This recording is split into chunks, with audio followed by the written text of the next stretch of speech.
சென்னையில் நம்மளுக்கு ஒரு அதிர்ச்சி தகவலாக இருந்தது.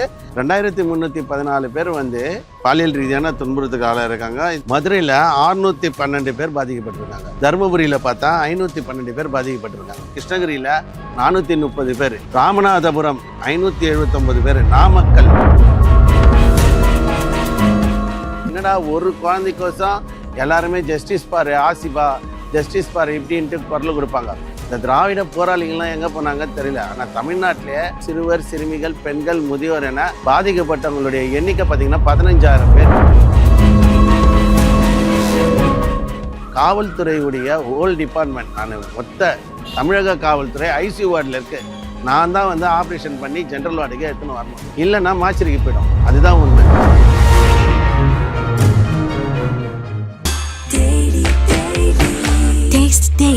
Taste the Daily. தலைமுடி குறைவு காரணமாக நம்பிக்கை குறையுதா? இப்போதே ஃபாலிக்கல் ஏர் டிரான்ஸ்பிளான்டில் நவீன ஏர் டிரான்ஸ்பிளான்ட் சிகிச்சை. இன்றே அழைக்கவும், நாளை நம்பிக்கையுடன் புன்னகையிட. தமிழ்நாட்டில் பார்த்தீங்கன்னா கொலைகளுடைய எண்ணிக்கை இந்த 4.5 வருஷத்துல 5000 பேருக்கு மேலே தாண்டுது. இப்போ இதுக்காக இந்த மாதிரி வழக்குகளை எப்படி கொண்டு போறது, இதை பற்றி கேட்கறதுக்கு யாருமே இல்லை. இந்த திராவிட அரசுக்கு முட்டு கொடுக்குறாங்க. இப்போ டிவி நிகழ்ச்சிகளை பார்த்தீங்கன்னா இந்த ஆங்கர் என்ற பேரில் கோர்ட்டு போட்டுட்டு ஒவ்வொருத்தரும் ஒவ்வொரு கோமலித்தனத்தான ஒரு விஷயங்களை தொடர்ச்சியாக பண்ணிட்டு இருக்காங்க. துப்புரவு பணியாளர்களுடைய வாழ்க்கையை பற்றி பேசலை. அந்த சப்ஜெக்டை டேக் டைவர்ஷன் எடுத்து நேராக தெருநாயால கடி வீட்டு நாயா தெருநாயான்ட்டு வீட்டில் இருக்கக்கூடிய பெண்களை இட்டுட்டு நாய் போல கொலக வச்சு அவங்கள அவ்வளோ அசிங்கம் பண்ணியிருக்காங்க.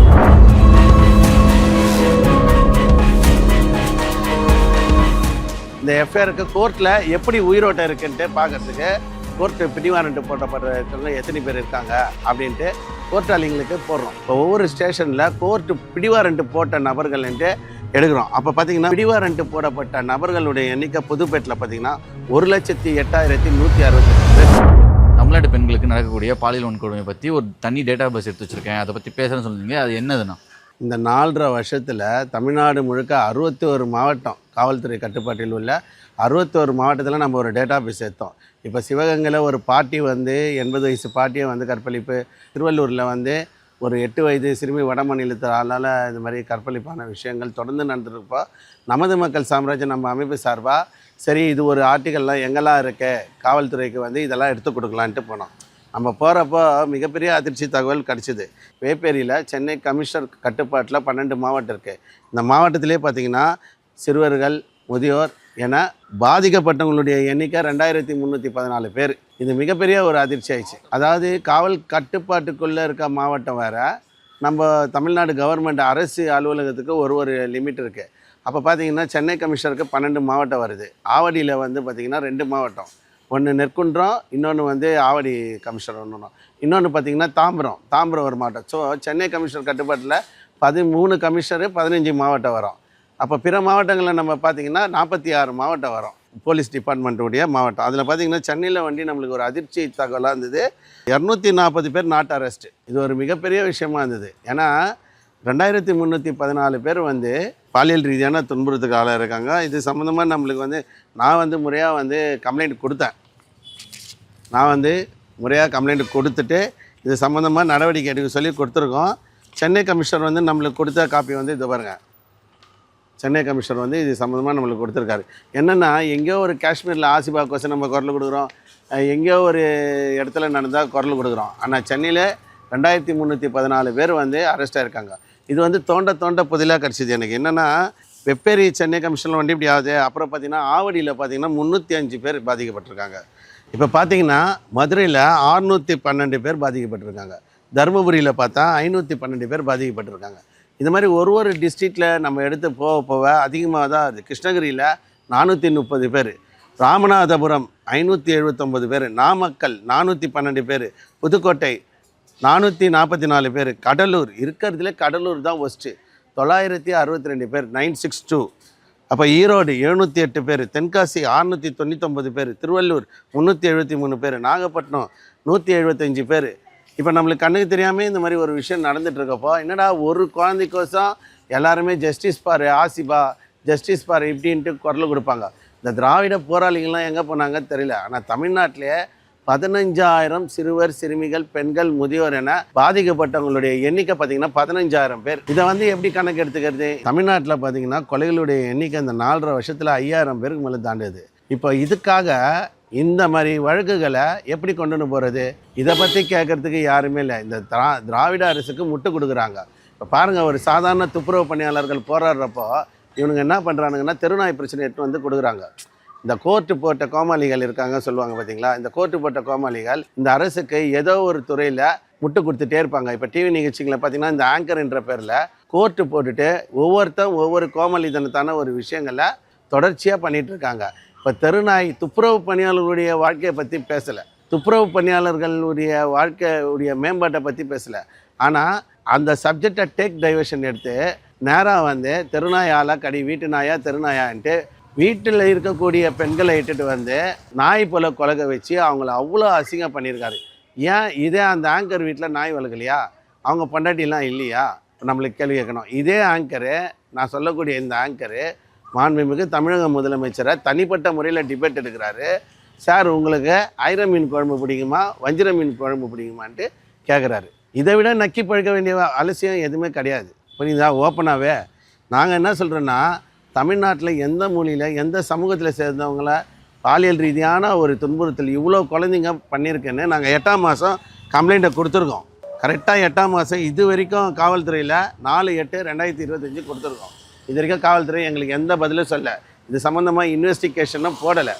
சரி, இதுக்கப்புறம் ஒரு படியாக போய்ட்டு இவனுங்களாம் அரெஸ்ட் பண்ணாங்க. பார்த்தீங்கன்னா 15,000ல் 3,000த்துக்கு மேற்பட்டவங்க அரெஸ்ட் பண்ணாமல் வெளியில் தான் இருக்காங்க. பல பேர் என்ன சொல்கிறாங்கன்னா, இந்த 4 ஆஃப் அரெஸ்ட்டில் பெயிலில் விட்டு கேஸ் நடத்திட்டு இருக்காங்க.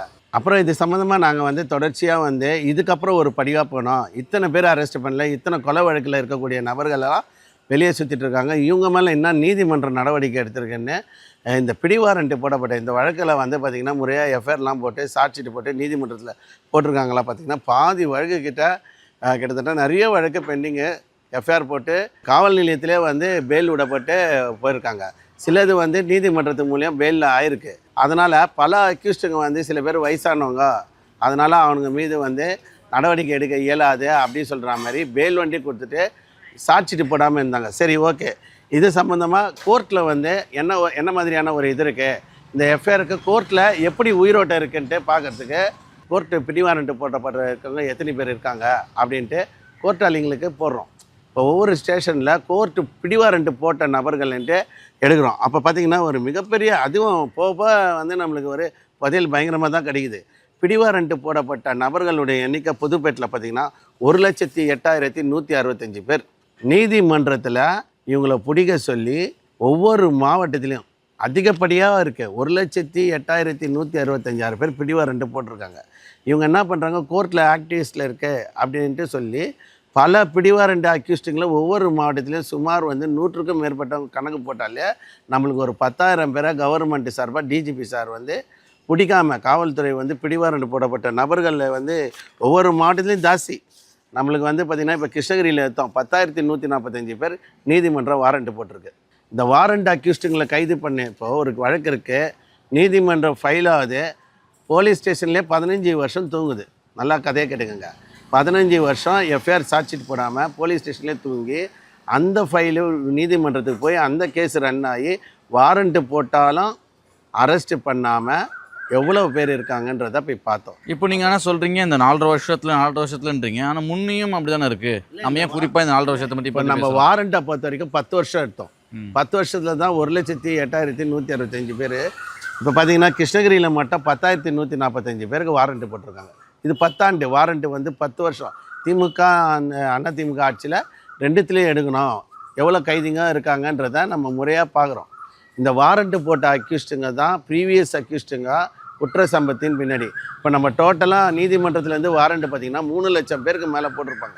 என்னுடைய கணிப்பு பார்த்திங்கன்னா ஆர்டிஐ தகவல் படி 3 லட்சம் பேருக்கு மேலே வாரண்ட்டு போட்டிருக்காங்க. ஆனால் கைது பண்ணது எவ்வளோன்னு டிஜிபி சார் தான் சொல்லணும். ஏன்னா நிறைய பேர் வந்து பல வழக்கில் இருக்கக்கூடிய குற்றவாளிகளுக்கு ரீகால் பண்ணுறதில்ல, முறையாக வாரண்ட்டு போடுறதில்ல.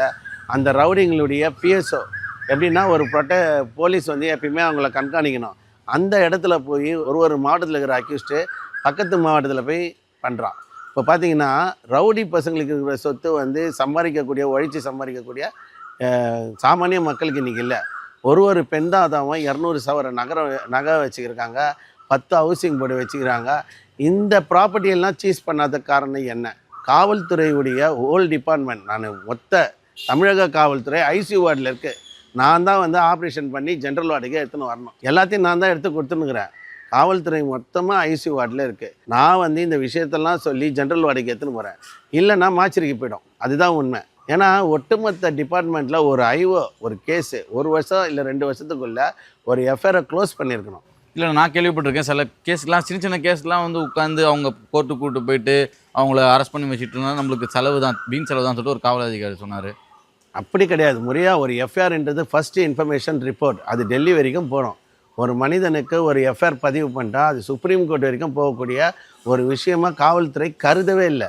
எஃப்ஐஆரை மதிக்கவே இல்லை. சாமானியாக ஒரு எஃப்ஐஆரை போடுறாங்க, பெயில், ஸ்டேஷன் பெயில். இப்போ வந்து சுப்ரீம் கோர்ட் ஆர்டர் வந்து 7 வருஷம் தண்டனைக்குள்ளே இருக்க நபர்களுக்கு காவல்துறையிலே வந்து பெயில் கொடுக்கலாம் சொல்லிடுறாங்க. ஆனால் அதை முறையாக சாட்சிட்டு போட்டு நீதிமன்றத்தில் போய் அந்த குற்றம் இல்லைன்ட்டு நிரூபிக்கிறவனும்.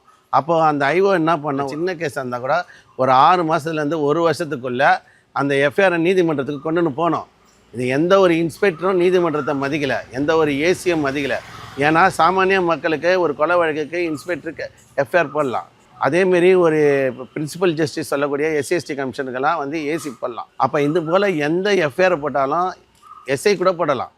எஸ்ஐ வந்து ஐஓவாக இருக்காங்க, அதனால் எஸ்ஐ கூட சாட்சிட்டு போட்டு நீதிமன்றத்தில் போனான். ஆனால் இவங்க வந்து பார்த்திங்கன்னா ஃபுல்லாகவே டோட்டலாகவே கடந்த ஒரு 15 வருஷமாக நம்ம டோட்டலாக எடுத்தாலே காவல்துறை அப்படியே ஐசியூ வார்டுக்கு போயிருக்கு.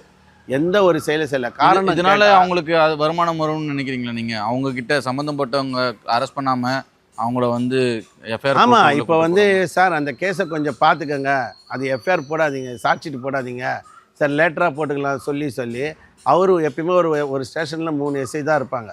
3 வருஷம் தான் இருப்பாங்க அந்த எஸ்ஐ. இப்போ பார்த்திங்கன்னா ஸ்டேஷன்லேயும் 3 எஸ்ஐ 4 எஸ்ஐ தான் இருக்காங்க. காவல்துறையுடைய பற்றாக்குறைன்றது அதிகமாக இருக்குது. ரெண்டாவது, ஒரு அக்யூஸ்டை பிடிச்சிட்டா கூட காவல்துறைக்கு வாக்கி டாக்கியே இல்லை. நீங்கள் பாருங்கள், சாமானியமாக 10 காவல்துறையில் 2 பேர் கூட வாக்கி டாக்கி வச்சுன்னு இல்லை. இப்போ நம்ம காவல்துறை அதிகாரிகிட்ட கேட்குறோம், என்ன சார் இந்த மாதிரி வந்து ஒரு வாக்கி டாக்கி கூட இல்லாமல் இருக்கீங்களே கேட்டால், சார் எல்லாம் ரிப்பேரில் இருக்குது, நிறைய காவல்துறைக்கு வாக்கி டாக்கி இல்லை, போலீஸ் தரப்பில் ஸ்ட்ரென்த்தை பண்ண மாட்டுறாங்க, ஏதாவது ஒரு பந்தோபஸ்துனா 2 டியூட்டி நாங்கள் பார்த்துட்ருக்கோம், எங்களுக்கு மிகப்பெரிய மன உளைச்சல் ஆகுதுன்றாங்க. அப்போது ஒரு காவல்துறை 2 டியூட்டி தொடர்ந்து பார்க்குறாங்கன்னா அவங்க மன உளைச்சலாகி அந்த அழுத்தத்தில் பாதிக்கப்படுற ஒரு சில குற்றவாளிகள் மேலே காமிச்சிடுறாங்க. இதுதான் நல்ல ஒரு விஷயமா இருக்குது. இன்னொன்று பார்த்திங்கன்னா பல காவல்துறை லட்டியே இல்லை. லட்டி வந்து சட்டம் ஒழுங்கு சீர் பண்ணுறதுக்கு, ஏன்னா எங்கேயோ ஒரு இடத்துல ஒரு காவல்துறையை ஒருத்தர் அடித்து சாகடிச்சிட்டாங்கன்னு ஒட்டுமொத்த காவல்துறையை லட்டியை யூஸ் பண்ண வேணாம், வாக்கி டாக்கி யூஸ் பண்ணாதீங்கன்ற மாதிரி ஒரு வந்து காவல்துறை வந்து செயலிழந்து எப்படின்னா ஒரு அக்யூஸ்ட் இப்போ கூட பார்த்தீங்க, கஞ்சா போதையில் ஒரு அக்யூஸ்ட்டு காவல்துறையே கட்டுப்படுத்த முடியல. அப்போ சாமானிய மக்கள் எப்படி கட்டுப்படுப்பாங்க? ஒரு குடும்பத்துக்குள்ளே அவன் போய் சண்டை போடுறான்னா அந்த சாமானிய மக்கள் எப்படி சண்டை போடுவாங்கன்றது தான் ஒரு கேள்விக்குறியாகுது. இப்போ பார்த்தீங்கன்னா பிடிவாரண்டு, இந்த மாதிரி பிடிவாரண்டு அக்யூஸ்டெல்லாம் பிடிச்சா கண்டிப்பாக ஒரு 30,000 அக்யூஸ்டுங்களை பிடிவாரண்டு அக்யூஸ்டை பிடிச்சி உள்ளே போட்டால் சட்டம் ஒழுங்கு கட்டுப்பாட்டுக்குள்ளே இருக்குன்றது தான் என்னுடைய கருத்தாக இருந்து காவல்துறைக்கு இந்த தகவலை முழுமையாக நான் பரிமாறிட்டு எங்கள் அமைப்பு சார்பாக இந்த விஷயத்தை கொண்டுன்னு வந்தோம். பொதுவாகவே பார்த்திங்கன்னா தமிழ்நாடு ஃபுல்லாக இந்த சிறுவர் சிறுமிகள் பெண்கள் பலாத்காரம்ன்றது அதிகமானதால் தான் இது தகவல் அறியும் உரிமை சட்டம் 2005 கீழ் கேட்டு இதை எடுக்கிறப்போ 15,000 பேரில் பல கிரைம் அக்யூஸ்டு பெண்கள் மீது கொலை பண்ணிட்டோம், அவங்கள கண்டுபிடிக்க முடியாது, ஆள் அடையாளம் தெரியல அப்படின்னு சொல்லியிருக்காங்க. இதெல்லாம் ரொம்ப வருத்தமாக இருக்கிறதால தான் பண்ணியிருக்கோம். மேலும் இந்த 4.5 வருஷத்தில் 5000 கொலை நடந்திருக்கு. இதுக்கெல்லாம் முற்றுப்புள்ளி வைக்கணும்னா பிடிவார நீதிமன்றத்து உத்தரவை காவல்துறை தயவுசெய்து மதித்து இந்த பிடிவாரண்ட்டு போடப்பட்ட அக்யூஸ்டுங்களை உடனே பிடிச்சி சிறைக்கு அனுப்பணுன்ட்டு கேட்டுட்டு எனக்கு வாய்ப்பு கொடுத்த ரிஃப்ளெக்ட் நேயர்களுக்கு நன்றி சொல்லி முடிச்சிருக்கேன். நன்றி.